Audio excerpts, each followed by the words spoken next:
সাংবাদিকতা এইটার পেশাদারিত্ব রক্ষার মূল দায়িত্ব আপনাদের। ধমকাধমকি করে কোনো লাভ হবে না, ধমকাধমকি করে হুমকি ধামকি দিয়ে তো কোনো লাভ হবে না। পেশাদারিত্বের সাথে ধমকাধমকি আর হুমকির একটা সম্পর্ক নাই তো কোনো আছে। আমাদেরকে পেশাদার হইতে হবে, আইনের কাঠামোর মধ্যে কাজ চালাতে হবে এবং সংবিধানে যে মানুষের বাক স্বাধীনতা, মত প্রকাশের স্বাধীনতা, সাংবাদিকতার স্বাধীনতা, সংবাদপত্রের স্বাধীনতা, সংগঠন করার স্বাধীনতা আছে, এগুলোকে অন্তরে ধারণ করে আমাদেরকে কাজ করতে হবে।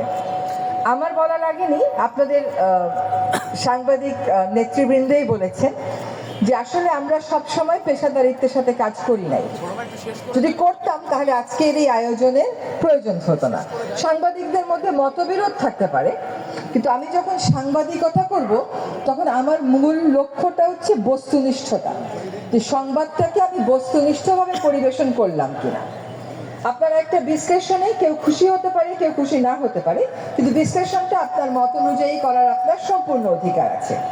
আর যাতে কোনোভাবে শুধু স্বৈরাচারের 1, 2, 3, 4 ফিরলো কি না ফিরলো সেটা ব্যাপার না, ব্যাপার হচ্ছে স্বৈরাচারী ব্যবস্থাই যেন আর কখনো ফিরতে না পারে।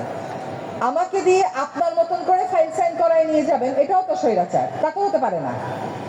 আমি আইনের ভিতর থেকে আমার মত দেবো, সেখানে এসে বাধার সৃষ্টি করবে, সেটা কিন্তু হতে পারবে না। আমি তো স্বৈরাচার বিরোধী আন্দোলনে সব সময় রাস্তায় ছিলাম। কাজে ট্যাগ দেওয়া, লেবেল দেওয়ার সময় চিন্তা করে দিতে হবে, খালি বললেই হয়ে যায় না। আপনাদের প্রতি আমার আহ্বান থাকবে, যা ভুল হয়ে গেছে আমাদের হয়ে গেছে, এর থেকে দলীয় পরিচয় উত্তরণের কোনো সুযোগ নাই, এর থেকে পেশাদারিত্ব দিয়ে উত্তরণ করতে হবে। আপনার দল থাকতে পারে, আপনার মত থাকতে পারে, সেটা আপনি আপনার বিভিন্ন সাংবাদিক সংগঠনের মাধ্যমে চর্চা করতে পারেন, কিন্তু সাংবাদিকতা যখন আপনি করবেন তখন দেশের মানুষ আপনাদের কাছে বস্তুনিষ্ঠতা চাইবে। আজকে যে এই যে নিরাপত্তা নিয়ে কথা হচ্ছে, এগুলো কিন্তু এই কারণে শুধু হয় নাই যে সরকার সবসময় দমনমূলক ছিল, এটা এই জন্য হয়েছে যে সরকারের সাথে থেকে থেকে তো বিগত সরকারের থেকে সুবিধাও নিয়েছেন। যারা সুবিধা নিতে পারেন নাই তারা দমনের মধ্যে পড়ছেন।